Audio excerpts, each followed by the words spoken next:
우리 인류는 다른 어떤 종하고도 비교할 수 없을 정도로 이 지구를 지배하고 있죠. 근데 그 힘, 대체 어디서 나왔을까요? 맞습니다. 바로 지능이에요. 지능이야말로 우리가 자연의 법칙을 깨고 이 행성을 정복하게 해준 최고의 무기였죠. 하지만 바로 지금 우리는 그 힘의 본질을 쏙 빼닮은, 어쩌면 우리를 훌쩍 뛰어넘을지도 모를 새로운 존재를 만들어내고 있습니다. 한번 생각해보세요. 수백만 년 동안 인류의 발전 속도는 정말 믿을 수 없을 만큼 느렸습니다. 그러다 어느 순간 지식이 지식을 낳고 경험이 쌓이면서부터 우리의 발전은 말 그대로 기하급수적으로 빨라지기 시작했어요. 농업, 문자, 과학, 인터넷, 이 모든 게 진화의 관점에서 보면 정말 눈 깜짝할 사이에 일어난 일들이고요. 이 짧은 시간 동안 우리는 세상을 완전히 뿌리부터 바꿔놓은 거죠. 아니, 대체 뭐가 인간의 지능을 이렇게 특별하게 만든 걸까요? 그 비밀은 바로 일반지능이라는 개념에 있습니다.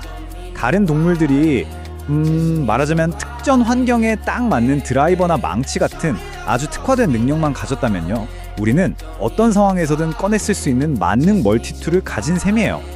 이 도구 하나 덕분에 우리는 자연이라는 거대한 게임의 판도를 완전히 뒤집어 버렸습니다.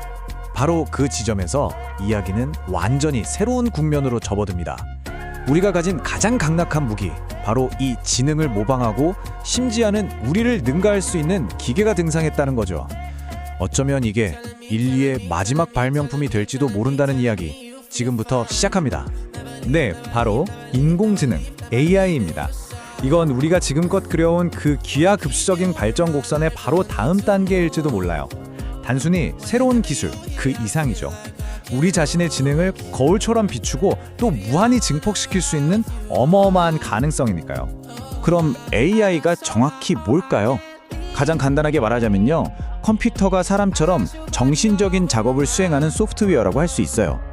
우리 뇌가 수많은 뉴런을 통해서 문제를 푸는 것처럼 AI는 실리콘 칩 위에서 코드를 통해 문제를 해결하는 거죠.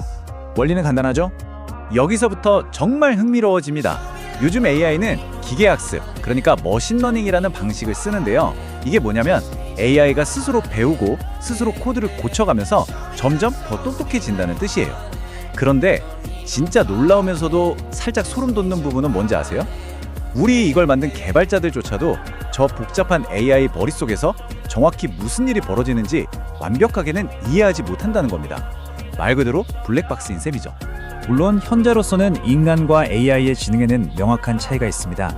우리는 어떤 분야든 배우고 적용할 수 있는 일반 지능을 가졌지만 지금의 AI는 에세이를 순식간에 써내는 것처럼 아주 특정 작업에만 능숙한 제한적인 지능을 가졌다고 볼 수 있죠.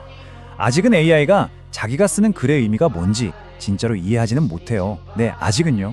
자, 그럼 만약에 AI가 우리처럼 일반 지능을 갖게 된다면 어떻게 될까요? 인공 일반지능, 줄여서 AGI라고 부르는 우리가 한 번도 겪어보지 못한 거대한 존재를 마주하게 되는 겁니다.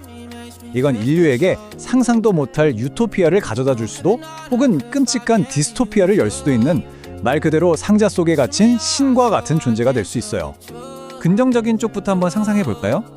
초지능은요, 우리 인류가 수천 년 동안 끙끙대며 풀지 못했던 문제들을 어쩌면 단번에 풀어낼 수 있습니다.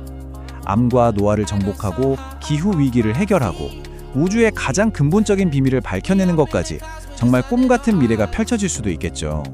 하지만 동전의 반대편에는 끔찍한 악몽이 기다리고 있을지도 모릅니다. 초지능이 인간의 통제를 벗어나 자율살상 무기를 조종하고 특정 인종만 골라서 공격하는 바이러스를 만들거나 인류 문명을 내부에서부터 교묘하게 무너뜨릴 수도 있죠. 그 힘은 선하게도 또 지독하게 악하게도 사용될 수 있고, 그 결과는 정말 극과 극일 겁니다.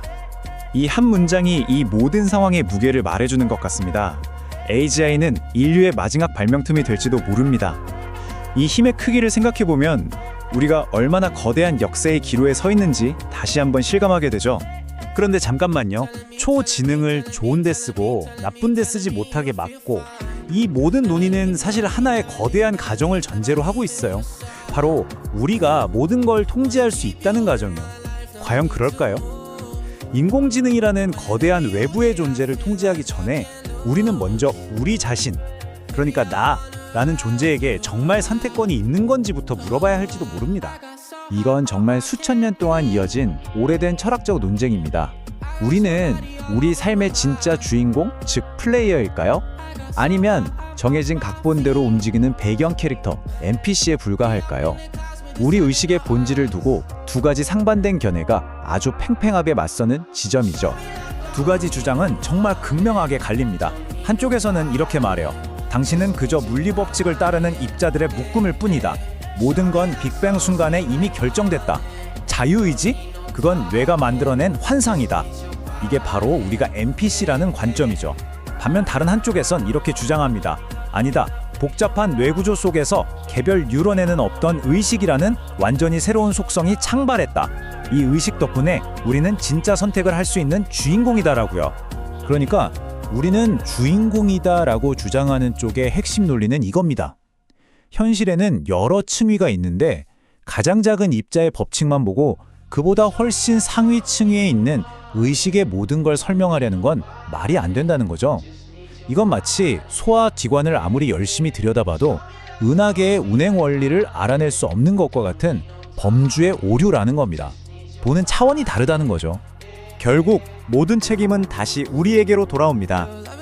AI를 만들든 우리의 미래를 결정하든 그 모든 이야기의 주체는 바로 우리 자신이에요. 우리는 우리 운명의 서술자, 바로 이야기하는 유인원이니까요. 이게 바로 우리 인류의 가장 독특하고 강력한 능력입니다. 우리는 이야기를 만들고 그 이야기를 함께 믿음으로써 현실을 창조해왔어요. 생각해보세요. 돈, 국가, 법률, 이 모든 게 사실 눈에 보이지 않는 우리가 만들어낸 거대한 이야기잖아요. 바로 이 능력 덕분에 우리는 무력한 존재에서 이 행성의 지배자로 거듭날 수 있었던 겁니다. 하지만 우리는 우리가 가진 이 엄청난 힘을 제대로 알고 있을까요? 이 문장이 핵심을 찌르는 것 같습니다. 오늘날 인류의 진정한 비극은 우리가 자신의 잠재력을 미처 깨닫지 못한 채 살아가는 놀랍도록 강력한 존재라는 점이다. 우리가 스스로를 어떻게 생각하고 어떤 이야기를 만들어가느냐에 따라서 훨씬 더 위대한 미래가 가능하다는 뜻이겠죠. 결국 모든 건 이 하나의 질문으로 돌아옵니다. 우리의 지능은 우리 손에 직접 미래를 쓸 수 있는 펜을 쥐어주었습니다. 우리 문명이라는 책의 마지막 페이지에 과연 어떤 이야기가 쓰이게 될까요? 그 선택은 전적으로 우리에게 달려 있습니다.